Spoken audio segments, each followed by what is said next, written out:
Chapitre 35. La foudre. Con pagayait avec la puissance d'un viking luttant de vitesse avec la pirogue d'un chef maori, et l'embarcation bondissait de vague en vague, avec un tel élan que Con sentait la présence de la justice, de la dignité et des droits de l'homme qui pagayaient à ses côtés. Bien que le moteur hors-bord arrière facilitât incontestablement les choses. L'idée que l'ennemi avait pénétré, traîtreusement, dans ses entrailles, et que, n'eût-il enfoncé un doigt hardi dans ses profondeurs, il eût continué à se bercer d'une illusion de sécurité et d'anonymat, lui faisait monter l'écume aux lèvres, et l'emplissait d'un tumulte que son frère océan paraissait partager entièrement.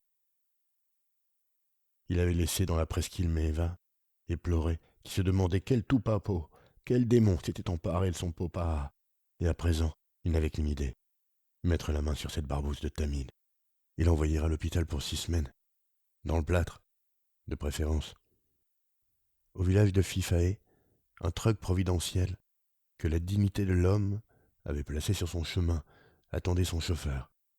Et Con, à la grande joie des passagers, s'empara du volant et démarra, cependant que Kuono, le chauffeur, courait à la poursuite de son véhicule en hurlant « Au feu !» les seuls mots cohérents qu'il fut capable d'articuler.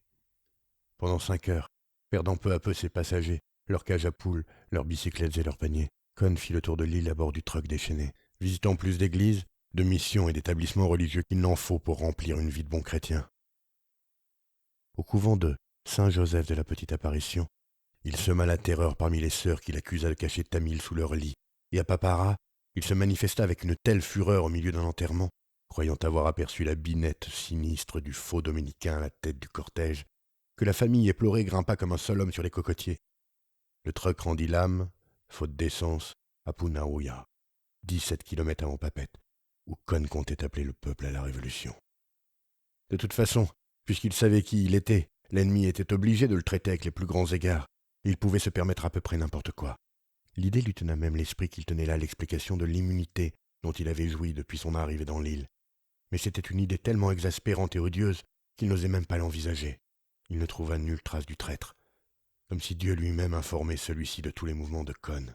Et, à 4 heures de l'après-midi, alors que, au comble de la frustration, il attendait monseigneur Tatin à la porte de l'évêché pour lui poser quelques questions, il fut saisi brutalement par 2 gendarmes, embarqué dans une jeep et fourré au Newf, à Papette, ce qui lui rendit quelque espoir. Si on le traitait ainsi, c'est que seuls les plus hauts échelons administratifs étaient au courant de sa véritable identité, ce qui pouvait lui permettre de durer encore un peu, et peut-être même de réussir à fuir vers quelque îlot perdu des Tuamotu. Rickmans n'était pas là. C'était le jour de la Saint-Rickmans, comme disaient en rigolant ses subordonnés derrière son dos. La commémoration, dans toute la République africaine de Batanga, du jour où il avait fait déporter dans l'île des Serpents un criminel de droit commun, lequel était devenu depuis le chef vénéré du nouvel État. Ce vendredi-là, on affichait le portrait de Rickmans dans toutes les écoles, et la jeunesse était invitée à venir lui cracher dessus. Rickmans, à cette date, faisait immanquablement une crise d'origine psychosomatique. Il avait des stigmates au visage et dégageait une forte odeur de rose. Saint Judas et martyr à la fois, délirait, criait que Jésus avait incendié une maison à Papette pour le provoquer, et qu'il ne fallait pas compter sur lui pour collaborer, même si 2000 ans de civilisation risquaient de ne pas avoir lieu. À 7 heures du matin, le remplaçant de Rickmans fit servir à Con des œufs sur le plat, du café, des toasts au beurre et une boîte de Havane. Après quoi on le relâcha. Là encore, le petit déjeuner devait venir de très haut. Le remplaçant n'était pas au courant, et il n'y avait qu'à voir la tête qu'il faisait.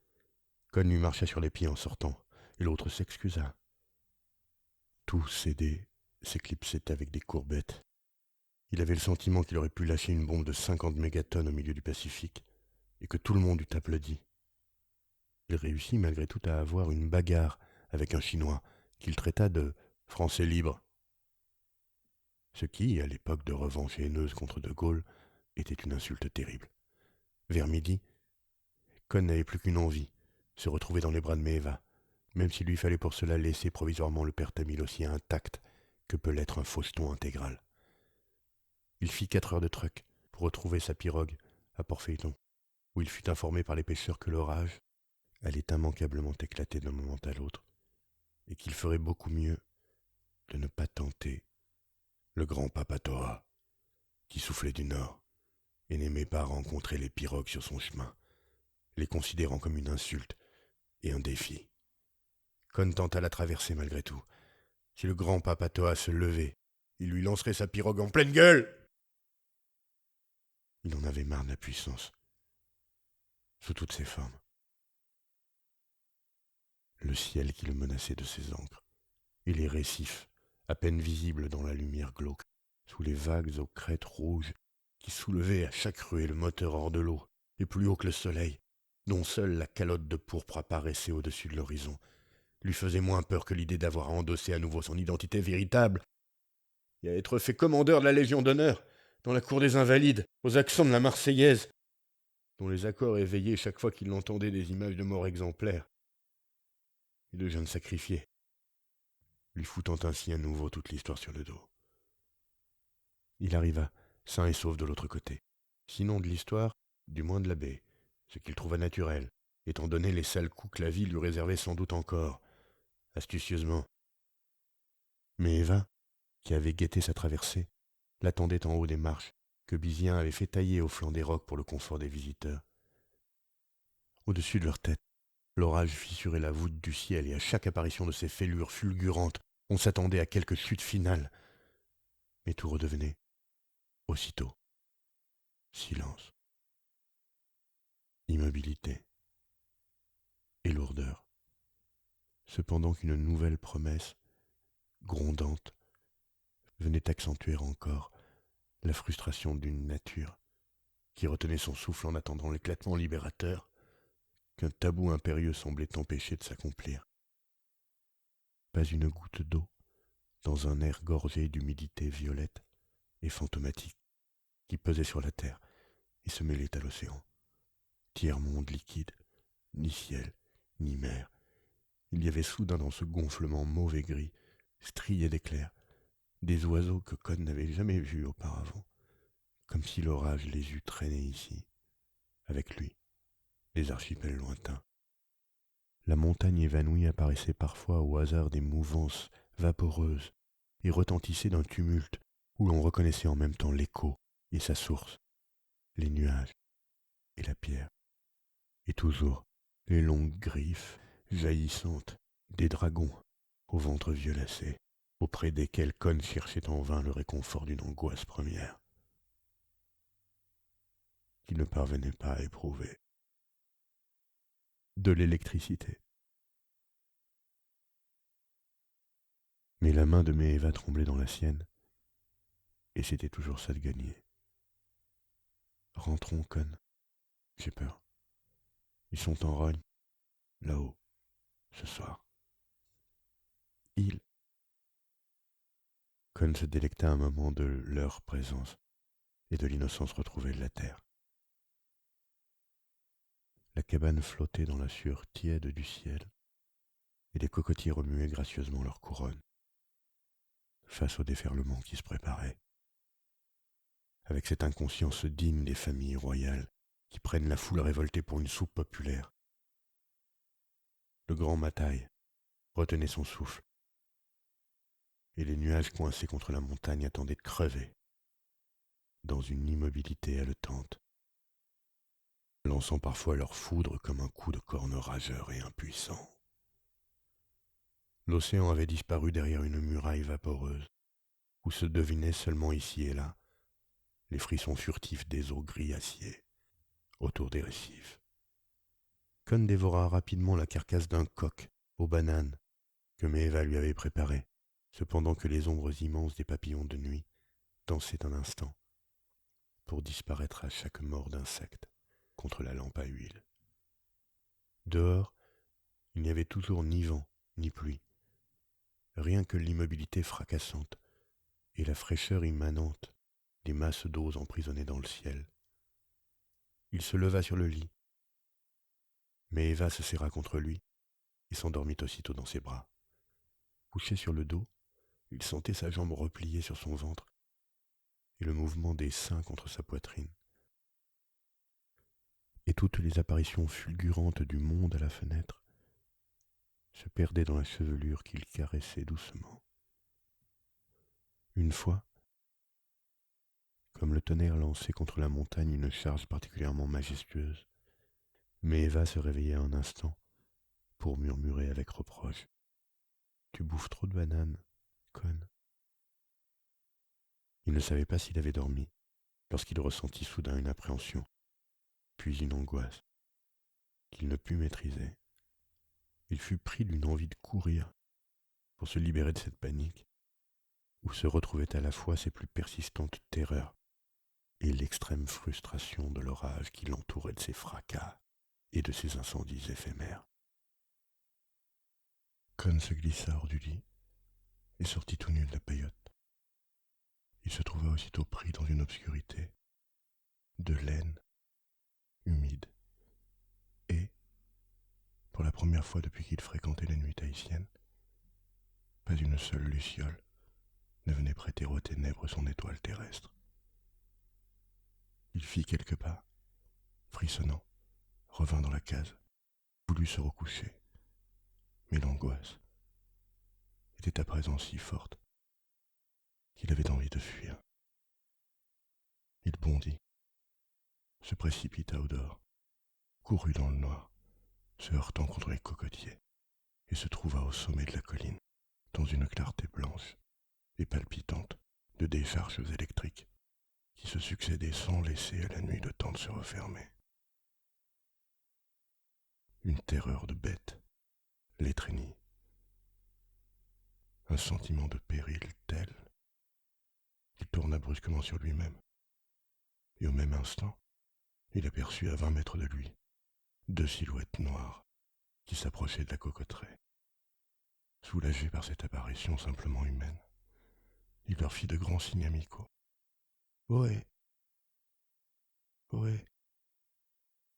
Ce qui suivit fut tellement rapide et à ce point inattendu qu'il cessa tout simplement de penser, de sentir et demeura figé dans la pulsation incessante des éclairs qui le tenaient dans leur palpitante toile d'araignée.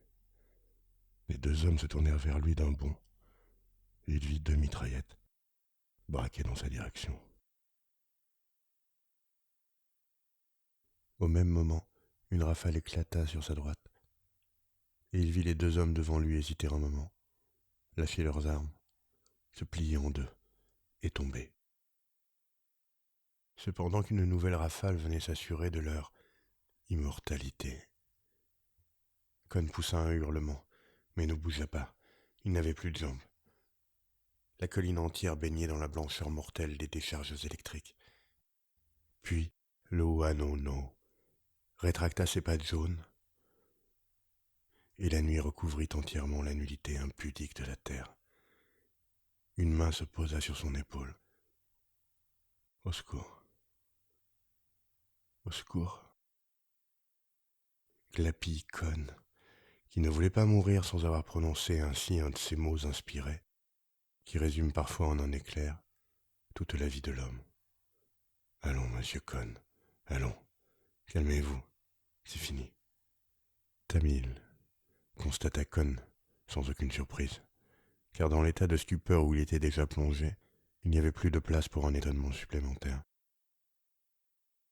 La lumière d'une torche électrique traversa la nuit. Les 2 corps gisaient l'un sur l'autre dans une immobilité rassurante. Tamil portait le ciré et le capuchon de nos grands capitaines bretons, et gardait la main posée sur l'épaule de Con. « Vous n'êtes plus en danger. Ils sont morts. Venez voir. » Les 2 Chinois avaient les yeux ouverts et les mains sur le ventre. Con ne les avait jamais vus auparavant. Qu'est-ce qu'ils me voulaient, ces enfants de pute? Ils voulaient vous tuer, monsieur Con. On a essayé déjà 2 fois de vous supprimer, depuis que vous êtes à Tahiti. Plus, une fois à Trinidad. Ça fait 3, à notre connaissance. Vous nous donnez bien des soucis. Votre tête pèse décidément d'un poids trop grand sur la balance précaire de l'équilibre de la terreur. Tout cela devenait à ce point clair, à ce point évident, que Con avait l'impression de rêver. Depuis 2 ans, il l'avait suivi partout. Ils avaient su à chaque instant qui il était, où il était. Ils avaient veillé sur lui comme une mère poule, espérant quelque futur œuf de génie. C'est dégueulasse, dit-il. Et oui, l'homme ne vit pas seulement de beauté, et Dieu ne peut avoir l'œil à tout. Épargnez-moi vos singeries. Venez, il vaut mieux ne pas réveiller Maëva et lui éviter ce spectacle. Nous ne tenons d'ailleurs pas à ce que cela se sache. Je vais faire ramasser mes 2 collègues et leur trouver une crique aux eaux propices. En attendant, il lui passa un bras autour des épaules. Je pense que quelques verres de vin chaud vous feraient le plus grand bien. Votre ami Mahé se fera un plaisir de vous les offrir. Con se figea. Mahé gueula-t-il. Non mais dites-moi, est-ce qu'il y a quelqu'un, à Tahiti, qui ne soit pas une barbouze? Sûrement, dit Tamil, avec une conviction qui parut à Con suspecte, parce que excessive. Mais nous avons 15 000 soldats ici, et l'expérience de Mururoa est imminente. Tous les 5 grands ont envoyé ici des observateurs discrets. Et puis il y a vous, monsieur Con. Je pense que vous préférez que je continue à vous appeler ainsi. Vous êtes pour la France, pour tout l'Occident, devrais-je dire. Beaucoup plus important que 15 000 soldats, et que l'expérience de Mururoa elle-même, croyez-le bien. Con le croyait, il avait envie de crever. Il trottait dans la nuit, nu comme un ver, et encore tremblant de frousse, soutenu par Tamil. Le ciel eut encore quelques éclairs admirables, mais Con était à ce point diminué qu'il n'eut même pas la dignité de répondre à ces effets majestueux par quelques paix retentissants. Il était à bout de souffle. Nous avons dû monter tout un réseau spécial chargé uniquement de vous protéger, monsieur Con. Vous coûtez aux contribuables français 25 millions d'anciens francs par an, sans compter les insomnies du responsable de votre sécurité, votre serviteur. Venez. 10 minutes plus tard, Mahé les accueillait dans sa grotte. L'homme nature portait une combinaison de para avec les galons d'adjudant-chef. Il était en train de discuter avec 2 fusiliers marins, également en tenue léopard. Il salua militairement Tamil et Con, et ce dernier, pris dans les filets d'une réalité implacable et sans faille, incapable de trouver quelque mensonge qui lui eût permis de tout nier, fit pleuvoir sur la tête du faux ex ou de l'ex-ex un torrent d'injures que ce dernier écouta avec l'intérêt tranquille qu'un militaire de carrière témoigne toujours à la littérature. Il les invita ensuite d'un geste aimable aux messes. Derrière la lourde porte de planche que Con connaissait bien, il y avait une installation radio et 2 hommes grenouilles, que Tamil expédia aussitôt avec ordre de faire disparaître les Chinois d'une manière qui les empêcherait de remonter à la surface et provoquer des remous. Con s'écroula dans un fauteuil de rotin et ferma les yeux. Il les ouvrit seulement après avoir bu 2 litres de vin chaud, que Mahé lui servait avec du sucre et de la cannelle. Les barbouzes le regardaient avec sollicitude. Ça va mieux? Il leur lança encore quelques vagues injures, mais sans l'inspiration, elle n'était plus qu'un aveu d'impuissance. Mahé alla lui chercher un pyjama, que Con refusa. Nu, le cul nu, malgré tous les vêtements de lumière offerts par les plus grands faiseurs pour habiller l'homme depuis les débuts de la vérité, afin de cacher ses crimes. Tel il était, et tel il entendait demeurer. C'est à partir de cette nudité et de cette vérité qu'il fallait tout recommencer, si le recommencement était encore possible. Il but, et le vin lui rendit rapidement un peu de cette colère sacrée qu'il faut pour empêcher votre cœur de se glacer et de mourir. Pourquoi ont-ils voulu me tuer? En dehors, je veux dire, de cette considération générale, que l'homme est quelque chose, et que l'on ne saurait le tolérer. Tamil parut peiné. Monsieur. Con, vous êtes beaucoup trop intelligent pour me poser des questions pareilles. Con plissa les yeux. Sa main se serra violemment autour du verre. Ses forces revenaient, et, avec elles, la rogne moqueuse de l'infiniment petit contre l'infiniment grand, celle qui ne change rien, mais qui soulage. L'orage grondait au dehors, mais à côté du tumulte de son sang, c'était de la bibille. Vous n'êtes jamais à bout d'imagination, monsieur Con. Seulement vous poussez parfois la plaisanterie un peu trop loin. Vous oubliez le prestige extraordinaire qui s'attache à votre nom, à votre vrai nom, monsieur Con. Tenez, votre histoire de motocyclette. Un collègue russe, distingué, et un collègue chinois se sont entretués à cause de votre petite galéjade. Il y a quelques jours, nous avons repêché leur corps dans le lagon, une main qui dépassait. Cohn fut quand même impressionné. Sans blague, ils l'ont cru. Non, monsieur Cohn, ils ne l'ont pas cru. Du moins, ils n'ont pas cru que, malgré votre génie, vous ayez vraiment trouvé le moyen de capter ce qu'on appelle en langage vulgaire l'âme humaine, pour en faire un carburant à vil prix, une source d'énergie éternelle et inépuisable pour l'industrie. Mais ils ont cru que vous aviez trouvé quelque chose. Toute rumeur de découverte scientifique, lorsqu'elle est associée à votre nom, est prise très au sérieux et immédiatement vérifiée. Ça a fait 2 morts, plus 2 ce soir. Cohn réfléchit posément. Ce n'est pas assez 4 morts, dit-il. Il me sous-estime. Je vaux beaucoup mieux que ça. Pensez donc qu'avec la bombe de Mururoa, vous serez capable de raser une capitale. 4 morts, j'appelle ça de l'ingratitude. Tamil le regardait curieusement. Vous êtes atteint de gigantisme de la conscience morale, monsieur Cohn, dit-il. Vous avez tort de vous torturer comme vous le faites, depuis 18 mois. Je me torture, comme vous dites, depuis bien plus que ça, grommela Cohn. Depuis que je suis sur Terre, ça fait quelque 200 000 ans. Oui, je sais, dit Tamil. Mais quels que soient vos dons prodigieux, vous êtes pour relativement peu de choses dans tout cela. L'espèce humaine n'a jamais manqué de génie, et elle n'en manquera jamais. Dieu soit loué. Si ce n'était pas vous, ce serait quelqu'un d'autre. Même les Chinois ont leurs bombes, et on disait qu'ils étaient très en retard. Certes, vous représentez pour nous quelque chose de très précieux. La possibilité de gagner une marge d'avance de quelques années sur les autres pays. C'est pourquoi certains essayent de vous tuer, et d'autres, comme votre serviteur, de veiller sur vous. Dans l'équilibre de la terreur, tout poids de génie scientifique jeté dans la balance peut en effet se révéler décisif, d'où les soins dont vous faites l'objet, de part et d'autre. Mais vous savez aussi bien que moi que même si vous vous étiez abstenu, même si votre fameux raccourci ne nous avait pas permis de réaliser si vite l'arme qui va exploser à Mururoa, quelqu'un d'autre l'aurait fait. Alors, cette idée de venir à Tahiti pour rôder sur les lieux de votre crime, jouer les génies maudits, se torturer et gesticuler comme vous le faites. Le gigantisme de la conscience est quelque chose qui se soigne et qui se guérit. Votre médecin à Paris, le docteur Burdeck, qui s'est occupé de vous au cours de votre dernière dépression nerveuse, vous aurait sûrement rendu cette tranquillité d'esprit qu'il faut aujourd'hui à un grand physicien,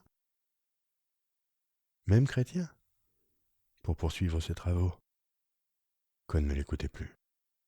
Les émotions, l'épuisement et la terreur de la nuit le plongeaient à présent, l'alcool aidant, dans un état à demi comateux, où surnageait seulement le rêve déchirant, par son intensité nostalgique, d'une île lointaine et inaccessible que l'océan protégerait de toutes parts.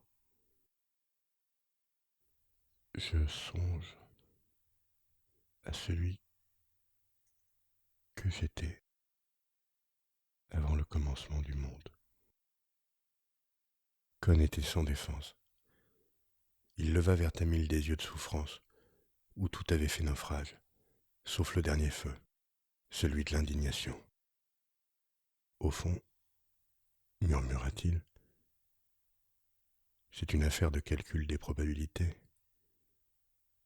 Les chiffres sont là, publiés par tous les journaux, mais ils n'intéressent personne. La démoralisation, le conditionnement et l'acceptation sont tels que les peuples ne s'aperçoivent plus de rien. Et d'ailleurs, il n'y a plus de peuple, il n'y a que des nations. Je vous rappelle que le comité scientifique des Nations Unies et celui de la Maison Blanche sont passés aux aveux. 16 millions d'enfants, au bas mot, vont naître tarés sous l'effet des radiations déjà accumulées dans les gènes de l'espèce depuis le début des expériences nucléaires. Note de bas de page.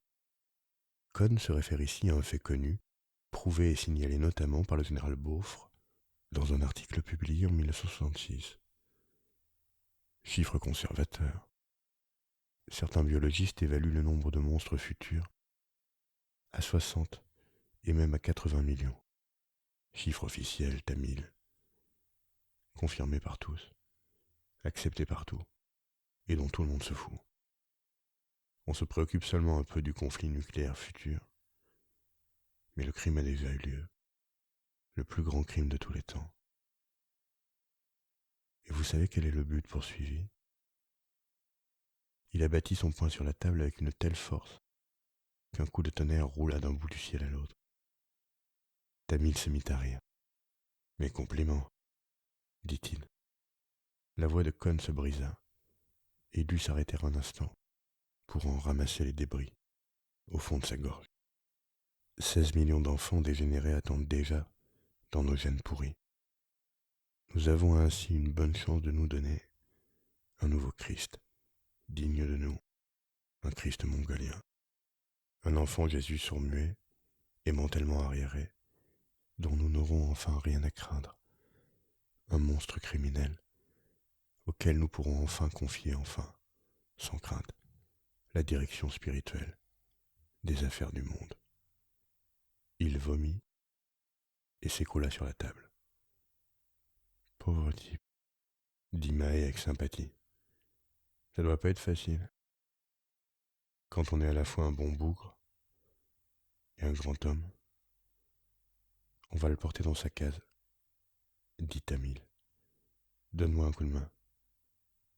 Ce n'est pas facile quand on est un homme. Un point, c'est tout. Heureusement que ça arrive assez rarement.